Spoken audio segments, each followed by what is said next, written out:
Jimmy Dura, host of All Things Veterinary, a podcast that connects and unites the animal health community with ideas and innovation, topics to inspire you and energize your day.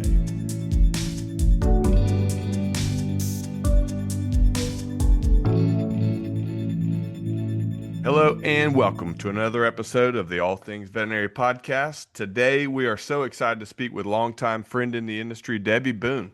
Debbie is a prominent figure in the veterinary industry and brings over 35 years of experience. Her areas of expertise include, but are not limited to, communication, client service, change implementation, team development, practice management, marketing, as well as other facets of veterinary management. Debbie is a speaker, trainer, and owns 2 Managed Vets Consulting. She can often be seen speaking at veterinary conferences around the globe. She is an author, recently publishing her new book, Hospitality and Healthcare, and a podcast host of the Ben Podcast. And she's just an all-around fun and interesting person. Debbie, it is truly a pleasure to have you on today. Well, thank you, Jimmy. Thanks for asking me. That's a great introduction. I should just keep you around as my hype man all the time. Hey, sign me up. Okay. Sign me up. All right, Debbie, for those of our audience that are not familiar with you and your work, would you mind just giving just a quick background, like how you got in the industry and some things maybe that you're working on today? Sure. Well, like many people in the vet industry, I wanted to be a veterinarian from the time I was a small child. So I set that goal. I went to North Carolina State. I got a degree in animal science and pre-vet, and then decided I didn't want to be a veterinarian. So I grew up in the family restaurant business, had a lot of business background. And when I got out of college, started running one of our restaurants, but it was not my life's work. In fact, I swore I would avoid it.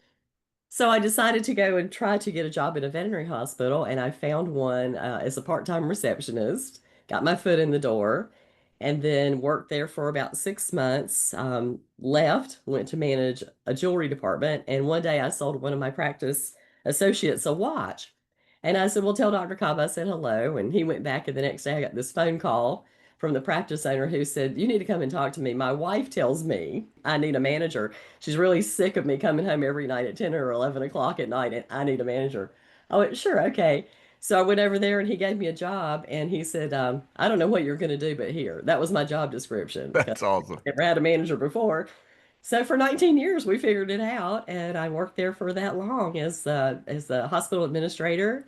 And then I left there and went to work for another even larger hospital group as the chief operating officer, and stayed there about 3.5 years, and left to start my own consulting business. And I've been doing that ever since. So about 20 years now.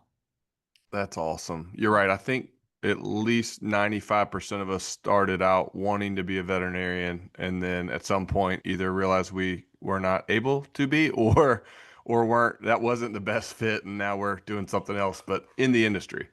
To kind of kick us off, I was just hoping to get your opinion of the state of the industry, if you will, kind of where we are now, and then maybe more specifically, kind of the state of client service in the industry as well. Okay.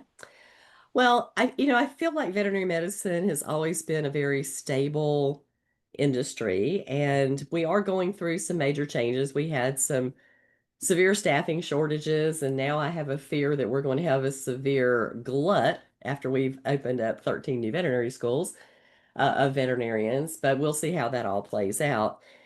The economy is currently playing a role, and we do see, the visits diminishing in some practices. We see revenue has been on a steady increase, but most of that is coming from price increases. I don't know if you've seen the newest Care Credit Lifetime of Care survey that just came out, but there's been an 11% increase in the cost of caring for a dog since 2022, and a 19% increase in the cost of caring for a cat since 2022 in those survey results. So we really don't have much choice. We have, we're paying our staff more, and we should be. We should have been all along.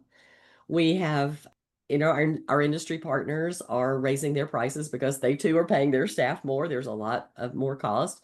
We're thinking about tariffs out here. We don't know, that's still up in the air.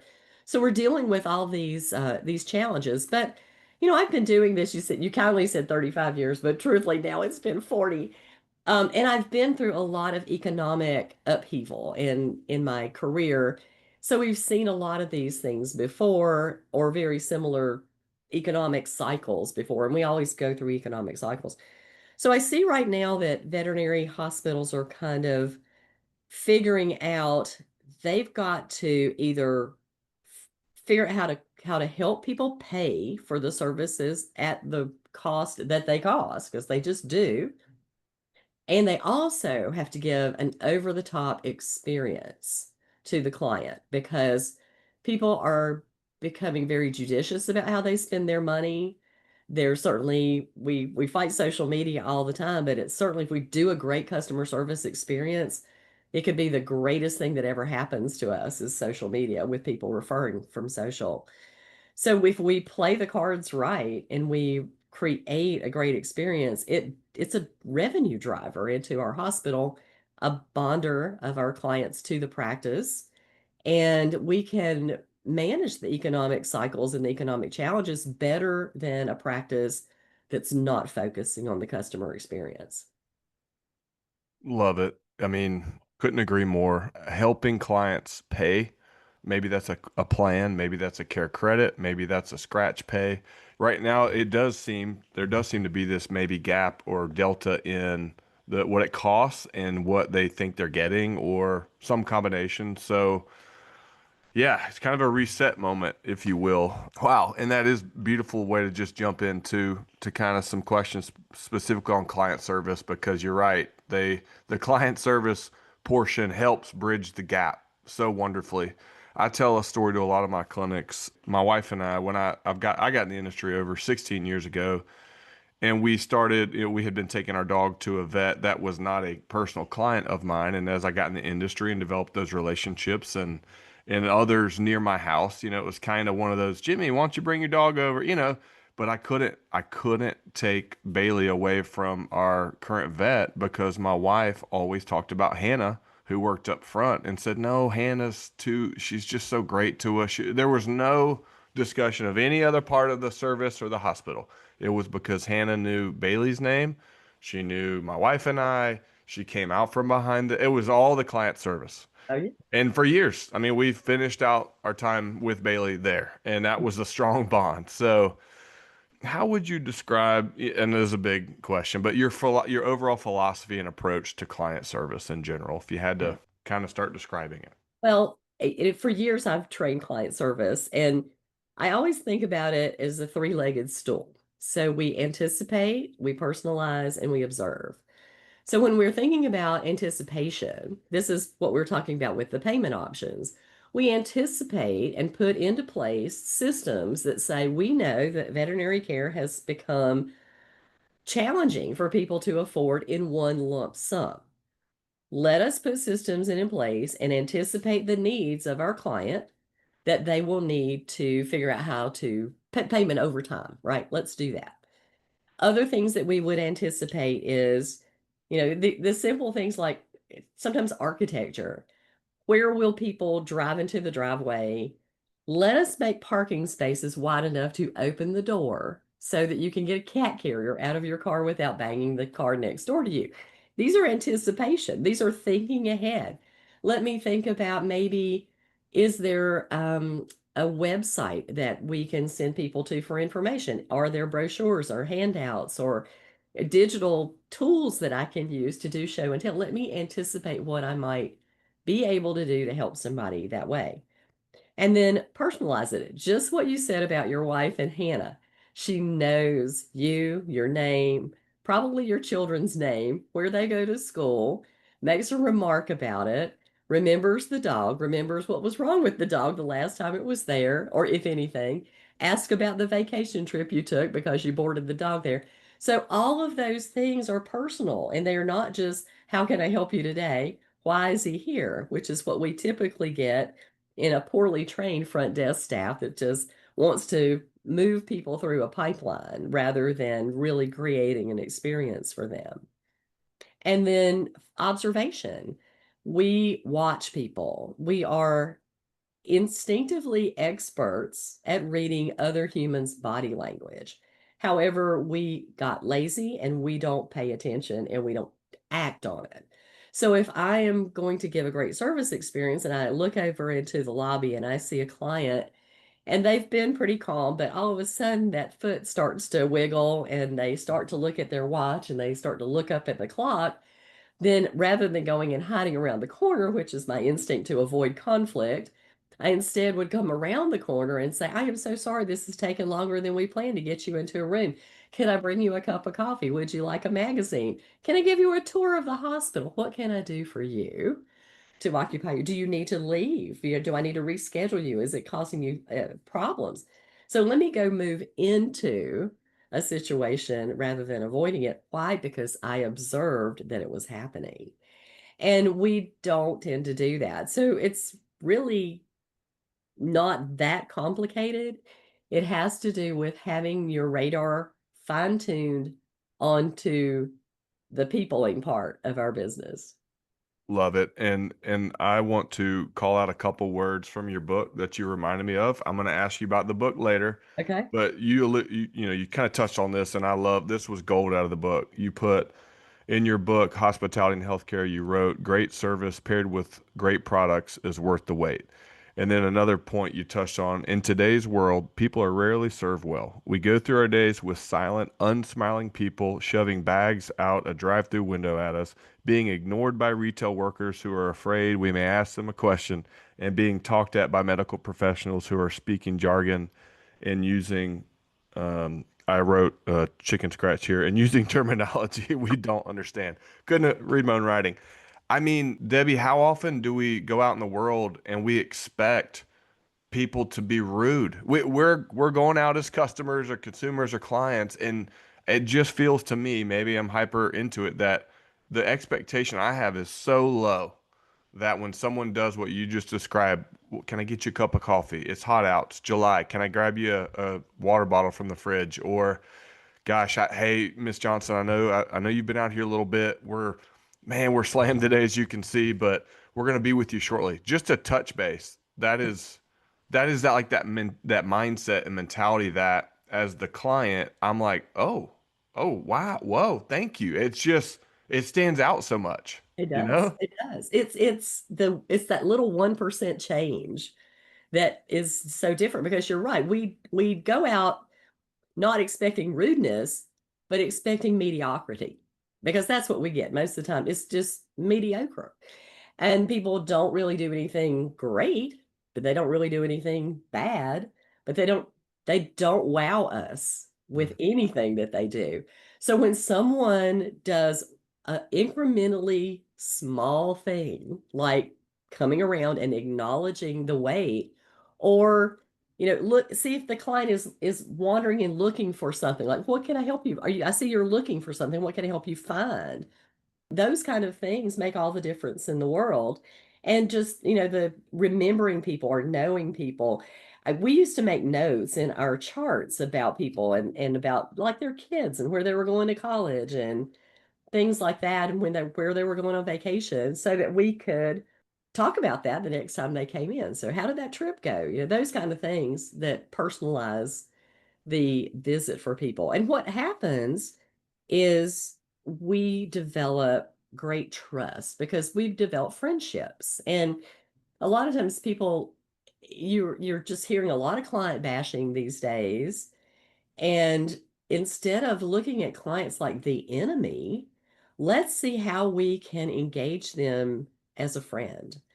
There are still clients from my first practice that I have not worked in since 2005 that I still connect with on Facebook and have conversations with. And I love that. Those people were highly connected to us. And I could probably walk in the door now, and if some of those old clients came in, we would still go back and we would still have these connections. And the thing that I always felt was so wonderful was we would get Christmas cards from people, and they would have pictures of, their kids and the dogs and stuff. And most practices go, okay, and they just throw those away. And I didn't do that. I scrapbooked them. And I would have those in our practice lobby, and people would come in and they would just be so thrilled that for 10 years, their Christmas card was so important to us that it was in our scrapbook in our lobby. That's when you build relationships with people. And that's when people come to you and they go, whatever you think I need to do, let's do it because I trust you, because I know we've been through a lot of stuff together over the years. I always tell people, like, when you have a new client, it's harder because new clients don't know you. They don't know anybody, and you don't know anything about them. So for those new clients, we need to take a little extra time. We need to offer them a tour of the hospital. We need to find out a little bit more about their family and find out where that animal's place in the home is, and what their funny little quirks are and their favorite toys and where they sleep at night and those kind of things, because those are the things that bond people to our practice. And so many times we have poorly trained our entire staff, not just our CSRs, but our entire staff, to move people through as fast as possible and get as much money out of them as we can, and then get them out the door. And then we wonder why people are mad at us. I really kind of think we set them on fire, and then we Yeah. wonder why. No doubt. And what you just described that's a beautiful pro tip, by the way, for anybody out there, is scrapbook those Christmas cards. And that sounds to me like what a family member would do. A Mhm. member of our family appreciates that gesture, and for you to have that maybe on a table in the lobby or wherever is like a sign. Like you said, your client loves to see that the clinic kept that and is a part of the family. And like you said, to build the bond and the trust and to gain that relationship and probably future compliance. And because of that, they know you're going to treat them well. And when you tell them it's time for this service or that recommendation, that's going to hold more water, you know? Mhm. Yeah. And I'm not saying that those clients never pushed back about stuff, because they Right. certainly did, but they pushed back gently Hmm. and with respect. And we, listened to them with respect. And I've always thought it was kind of ironic that in the last, oh, let's say 5 years, this new term spectrum of care has come into the marketplace.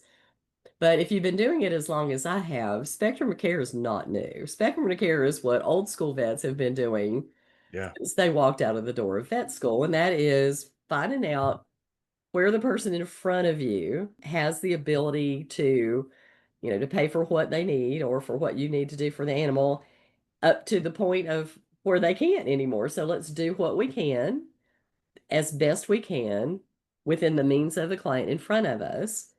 And then we can also be creative about things. Now, I have people who paid me like the mortgage. And today there's a company called Vet Billing that not only does payment plans, but they also have a pet savings plan.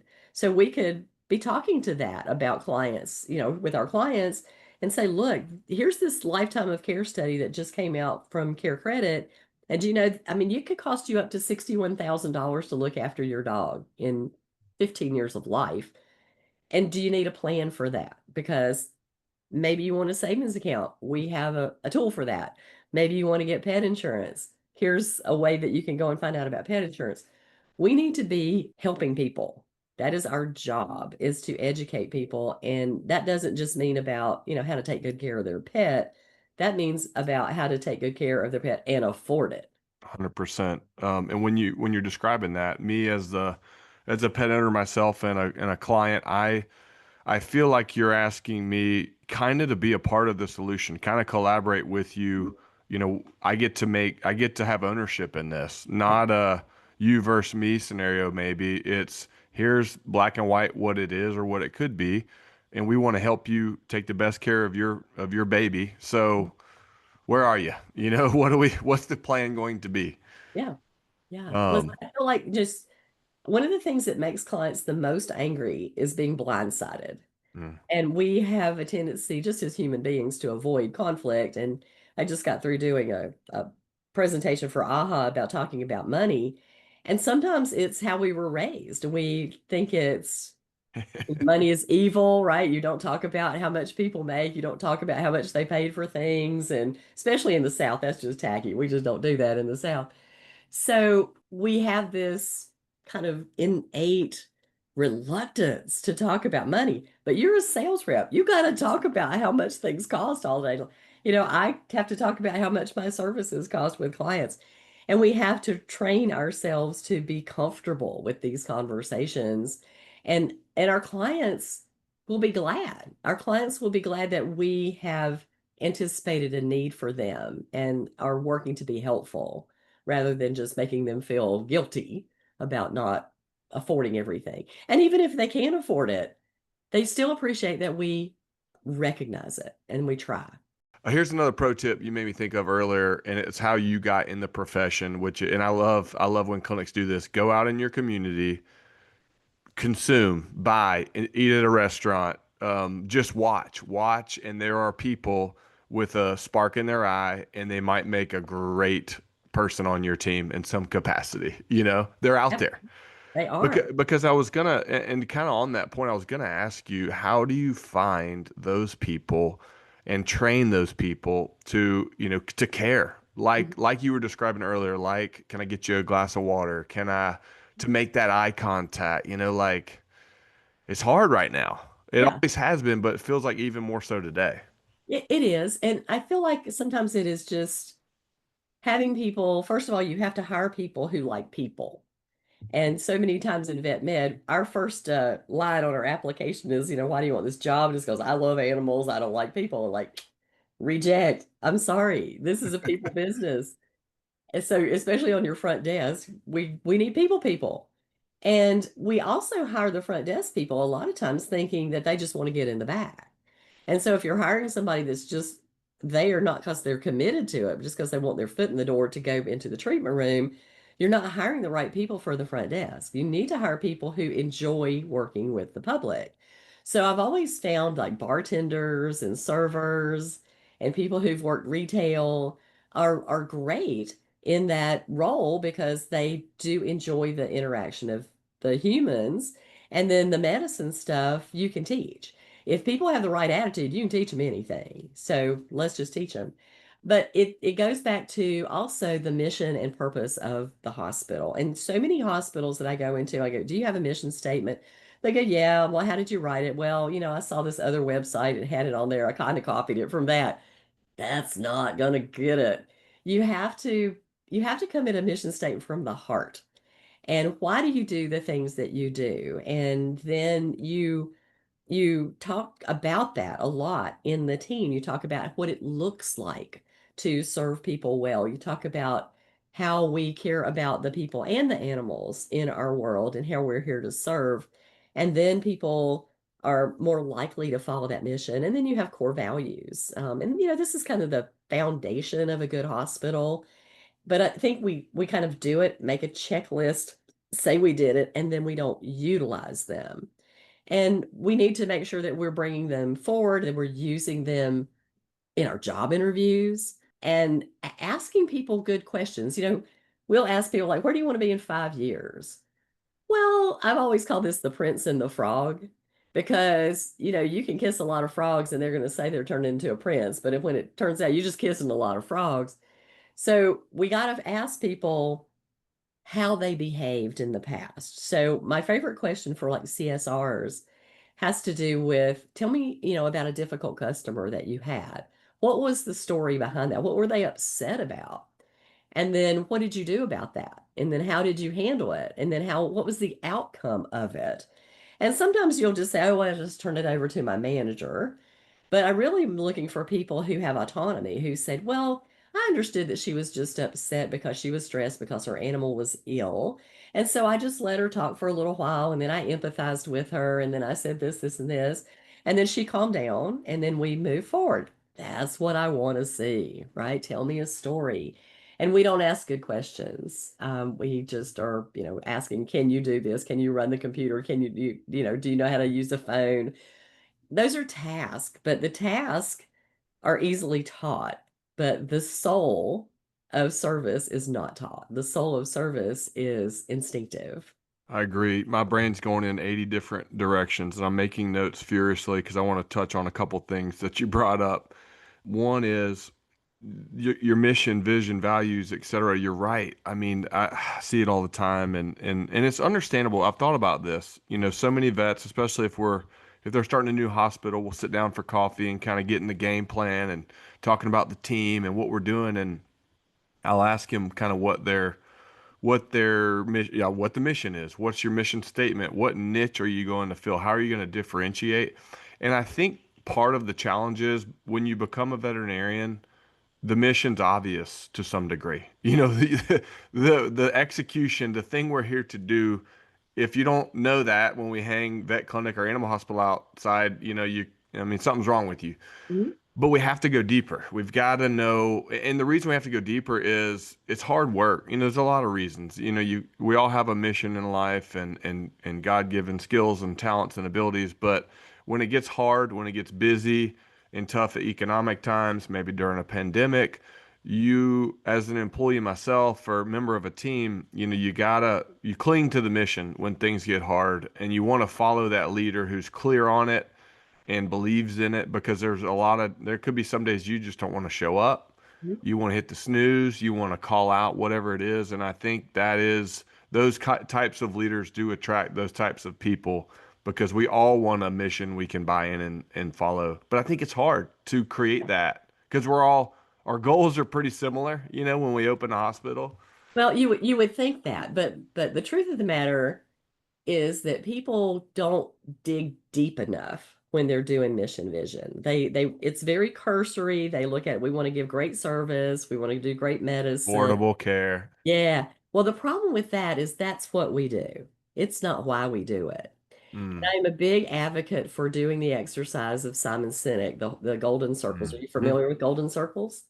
So for Start with those why. of you who don't know, there are circles that we use to define what we do. And so we typically start with what we do. And here's what we do. We are in veterinary medicine. Here's how we do it. We do surgery, we provide vaccinations, we do examinations. This is why we do it because we love and want to care for animals. And that's the way we make the story go. But the story has to start with why do we do? We love and care for animals. So, how do we do that? Well, we do it by giving a great service experience to our clients, by being clear and concise in our education to our clients, not talking over their head, building bonds with them so that they trust us. And then what we do, vet med. So we start from the wrong side of the circle and we got to start in the middle. We got to start with the why and then work our way out to the what. Love it. And that's another thing I wrote down are some books. You're just bringing to mind books I want to call out in our discussion, least of which is Hospitality and Healthcare. These are a few books I think every owner or manager should have on their shelf is yours. And I want to touch on it more later with you.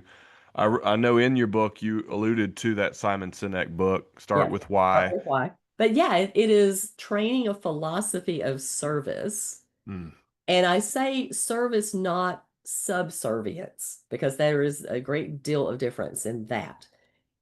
So many times we are like, the customer is always right. No, the customer is not always right, but the customer is always the customer. And so we need to learn how to guide that customer to logic. And we are emotional creatures. I mean, we have to understand that. My other favorite book is Thinking Fast and Slow, the Kahneman book. So Daniel Kahneman, 2011, wrote a book that changed the way we think about human decision making. And up until then, it was thought that when people made a decision about, let's say, a purchase, that they made a list of the positive things, they made a list of the negative things, and if the positive outweighed the negative, then they went ahead and they bought it. And what we found out is the first thing that happens is people emotionally go, I want it. And then they say, oh, you deserve it. And then the adult goes, well, it's a good decision and you should buy it. And we in veterinary medicine tend to go it instead of the child that says I want it, the parent who says you deserve it, and the adult who says it's logical you should buy it. We go first off to the adult that's the logic, right? So we don't talk about the client and what their goal is. We say, this will fix this problem, but the client may not even be there for that problem. The client may be there because let's say this dog has allergies and you want to fix the skin problem. You go, well, this dog has an infection and he's chewing his hair out. And but the client's goal is to stop the dog from waking them up all night chewing his feet. and licking and them having hear this slurp, slurp, slurp all night long. So when you say to the client, you're going to get some sleep now because we have a medication that will make your dog stop chomping on himself all night long and keeping you awake, that is what is going to solve the client's problem. And when you talked about Story Brand, and I love that book, and I feel like so many times in veterinary medicine, we don't know who the hero is, and we assume that it is us. But in every book, movie, play, whatever, there is always a flow of a story. And the story has the hero, and then it has the wise counselor, and then it has the dilemma, da da da da, right? And the wise counselor is the one who helps the hero solve the dilemma. Well, in veterinary medicine, we think we're the hero, but we are not. The client is the hero. The pet's problem is the dilemma, and we are the wise counselor. So when we realize we change the story, it's not about us, it's about them and how we guide them through a problem that they want to fix. It changes the way we approach the communication to the client. That brings me to a question I wanted to ask you that I've thought about a lot and still think about is, on the communication and tapping into emotions and feelings. I see, different clinics all the time. Some seem to quote unquote sell, and I love bringing this point up to them as a sales guy. And some clinic people are opposed to sales and selling, and it makes me chuckle. Some clinics seem to sell more than others when it comes to, preventatives or blood work. What do you attribute that to? Well, it starts out with having a consistent story that we've trained the staff to. So I've gone in clinics before that will have every kind of preventative on the shelf that is made. And I go, why do you have so many? Well, one client likes this, one client likes this. And what, but you're the doctor. So what do you think is best for your area of the country? Well, we think this one is the best. I went, well, why don't you sell that to the client? Because that is what's best. And then you train the staff to that. So a lot of times, the veterinarians make the recommendation, and then the client comes to the front desk, and a poorly trained or completely untrained staff person says, "Yeah, I agree, that's kind of expensive. You might could get something like that at Tractor Supply." Now, you're a salesperson, this happens all the time. So instead, what we need to do is to train our staff for what I call the gospel of the hospital. And that is a standard operating protocol that says this is what we believe in, this is why we believe in it, and this is what we use. And then we teach that to the client. But everybody on the team says the same thing. So if they ask the kennel attendant who brought them a bag of food up about something, they're going to get the same answer from the kennel attendant as the veterinarian, as the CSR, as the licensed technician. There is one answer to this question. Now, then you go, oh, but that's cookie cutter medicine. No, it's not. What it is confining the choices. Because when you give people too many choices, they make no choice, right? They make no choice. It's too confusing. There's too many options. They just decide to do nothing. So this is why when we're booking appointments for people, we say, do you want morning or afternoon? That is two choices. I'll take afternoon. Okay, I have 3 o'clock and 1 o'clock. Which one's for 3 o'clock works for me? Okay, there you go. I'm not giving you 15 choices. I'm going to give you two. So it's the same kind of a principle there. But we need to train our staff. And the most important part of it is training the staff to be so confident in those medications, in those services, that when clients ask them questions, they confidently come across with an answer and don't sit there and stammer and stutter and go, well, I don't really know. I have to go get the technician and they can answer questions. Because then that puts doubt in the mind of the client. And if you want to know why one clinic has great success with selling a lot more product to their customer or their client than the one who's stumbling around and not feeling sure about the value of the products that they're selling, that's it. I know the value of the product. I know that it works. I know how I store it, how it got to me. I know that it's safe. I know where it's made. And I feel very confident in giving this to your pet. without a doubt. And I probably just gave it to my pet last month, Yeah, or yeah, that's yeah. also This part is of it. what I use. This is what It I use.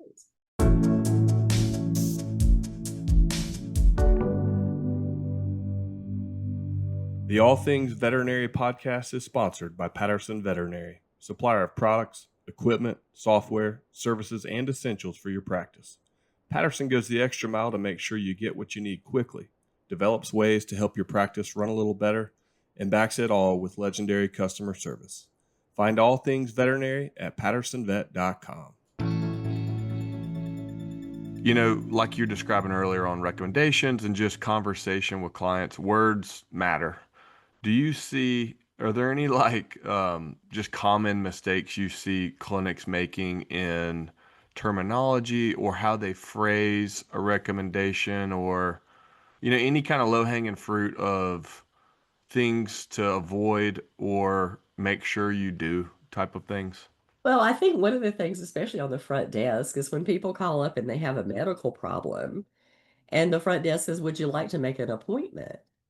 Because that is saying, well, you can or you can't, it doesn't matter and it's not important. Instead of saying, this is concerning and you need to get him in, and we have availability at this point in time.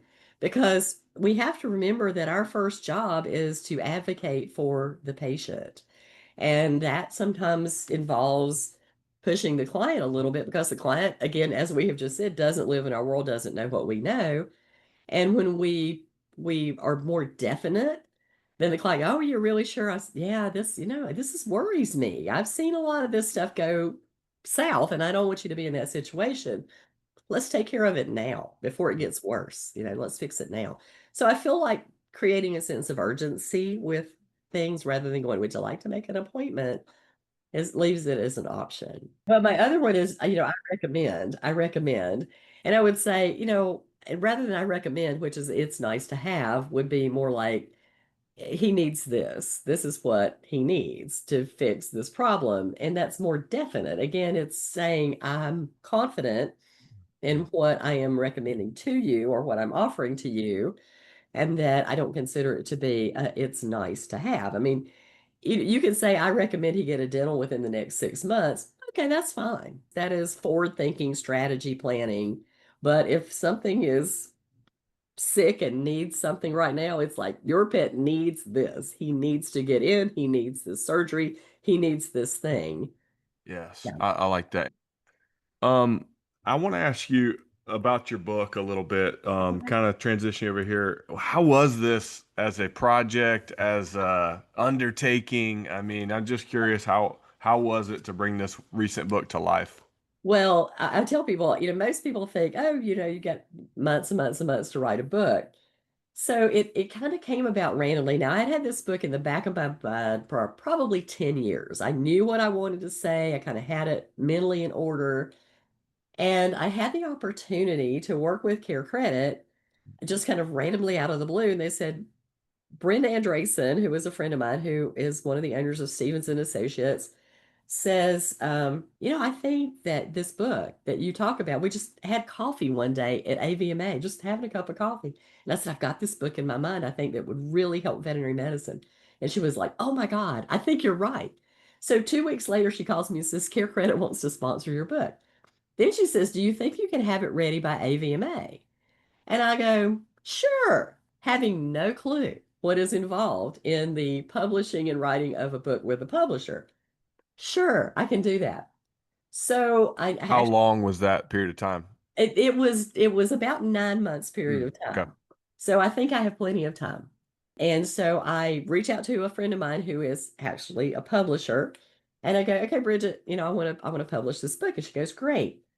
She said, you have to get me the body of this book in 3 months. And I went, 3 months? And she said, yep, you got to have it written because then there is art, and then there is this, and then there is legal, and then there's this. I'm like, oh my gosh. So I quickly did the outline. I started dictating it. And thank goodness I could because I had like talking to or had given me dictation. So I was Brilliant. dictating the chapters. And again, I'd been teaching it and talking about it such a very long time. I knew it so well in my mind. I didn't have to do a lot of research and that. So I cranked it out in time, got it to the publisher, and we had it printed 2 days before AVMA. That's how close the deadline Man, was. That's how close the deadline was. Because we were doing it, we were giving it away in the booth at the Care Credit booth at AVMA. that's Basically. cool. So Deadlines are good motivators. deadlines are good motivators. They absolutely are. I don't recommend that to people to do that, but it worked out for me. And honestly, I think because there was a deadline, it made the book succinct. Because Mm, I could have written a lot more. I mean, honestly, I could probably, somebody said, well, are you going to write another one? And I'm like, yeah, maybe I'll write another one. Yeah, maybe I will. But it made me kind of really hone in on what I wanted to talk about and try to be as succinct as possible with the points so that people who don't have a ton of time could read it. And then it's also written like a workbook so that you have exercises in it and tools that you can use and things that you can copy so that you can use them to train your teams. And that was important to me. love that. Congratulations. You did a phenomenal job on the book. I have really enjoyed it. Nice shout out to Sean Wilkie and the Talkatoo team. Oh, We're yeah. big fans of Talkatoo at Patterson. And that boom, great way to save time. All right, as we kind of wrap up, there's another thing I'd love to hear more about from you, and it's the North American Association of Veterinary Receptionists. Can you Yes. tell us a little bit about it and what kind of work is being done there? Absolutely. Yeah. And thank you for bringing it up. So, about 2.5 years ago, Dr. Jill Clark, who is a veterinarian and the owner of Ignite training platform, reached out to me randomly and she said, Debbie, I've got CSRs going through my course. And when they get through, they're like, okay, now what? And she said, these people are excellent at their job and they don't have anybody who is supporting them. In our profession, we have veterinary medical associations, we have technician associations, and these people who are having all these encounters with our clients, who are the face of our clinics, have nobody to help them with their career. And I think you're the perfect person to help me build an association for them.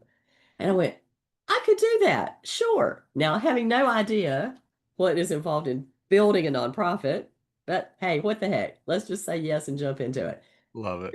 Jill and I started working. We got about 6 months into it, and I pulled in another friend of mine, Rhonda Bell, who is an expert at like Google and marketing, and so she's very web savvy. And the three of us worked to get incorporated in the state of Texas, and then we said, okay, now what are we going to do? Because we wanted to help CSRs get education. We felt like they were the orphans of veterinary medicine when it came to training, and as someone who had trained the Patterson communication class for so many years, I agreed because they were starving for this information. So we wanted to set up our website. We wanted it to be a hub of resources. Not that we were going to build a learning management system, because there's a lot of great stuff out there. There's free stuff out there, there's paid stuff out there, but it's all everywhere out there. So we wanted to pull it all into one place. So we did that. So that was one of our goals. The other goal was to let them have a voice where they could actually run this membership themselves. So we're working on an advisory board now that we're kind of grooming to one day take over as board members. And then the other thing is we wanted to have CSR training out in these big conferences. And we thought that would probably take us 2 or 3 years to get to. Well, oddly enough, I happened to talk to Adam Christman one day and I said, we would really like to have, this is our big goal, is to have a NAVR track at a fetch. And he went, well, let's do it. I went, what? He said, yeah, let's do it. So we pulled it together in about 2 months period of time, and they fielded a Kansas City NAVR track for us. And we had packed rooms, and people were Awesome. in the hall. And it was amazing. We had 3 hours of lecture and then a panel discussion where we pulled CSRs in and said, what do you want to learn? What do you want to know? And it was wonderful. It was 20 minutes of just bang, bang, bang, bang, bang information. And we thought, gosh, we thought they would want to learn conflict resolution and customer service stuff, but they also wanted to learn how to show their value to their boss and how to ask for a raise and how to develop in their career and not have to leave the front desk. They wanted to be there. They wanted to stay at that job, and which we thought was great because we wanted them to not feel forced to go into a management position if they didn't want to, but they needed to have room to grow in that role. So we wanted to build those things for them. So we're thinking about building certificate programs and a certification program so that you can be a client service of excellence representative. But we have all that stuff in the works, and we're about 1 year into it now.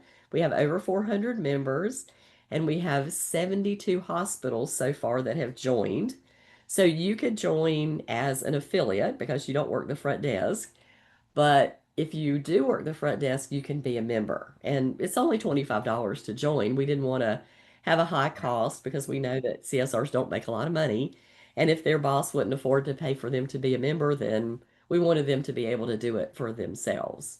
And so far, so good. Fantastic. Congratulations. That is such a worthwhile endeavor and couldn't agree more. The reception team and client service team is, I think, one of the most unsung heroes of the vet hospital. And I think it's such a great way for us to open up our little industry to the general public and to recruit. I think that's a really good avenue to recruit people into on that side of the business, if you will. So can anyone be a member? Anyone that's a receptionist or front office can Yeah. can go to the website Anyone and be that, a member. yeah. So there's just two types of membership, an affiliate member and a regular member.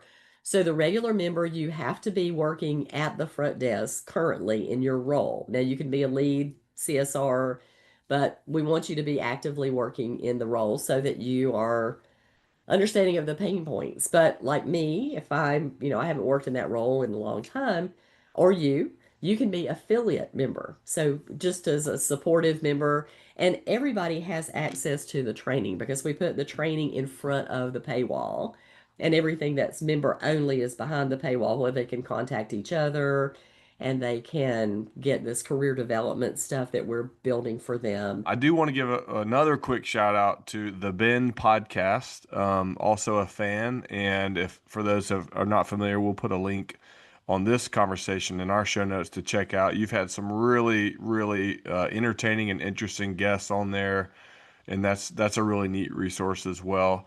Thank you so much, Debbie, for your time today. And as we wrap up, is there anything else? We're going to put a link to your website on our show notes. Is there anything else you wanted to mention or things for us to keep an eye on out there that you're working on?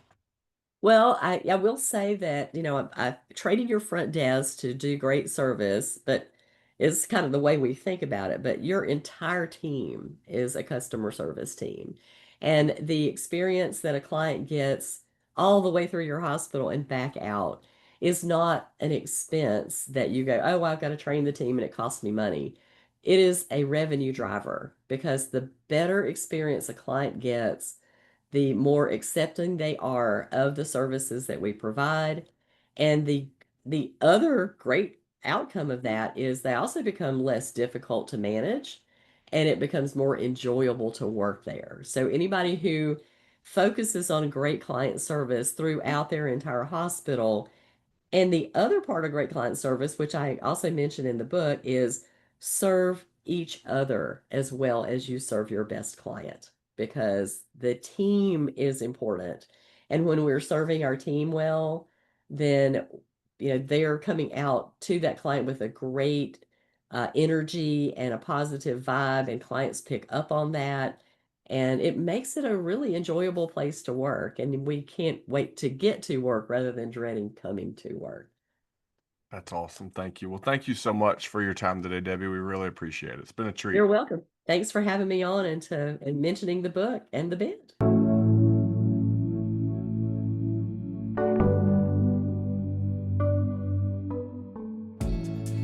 Thank you for listening. Join us for more ideas and inspiration on the next All Things Veterinary podcast.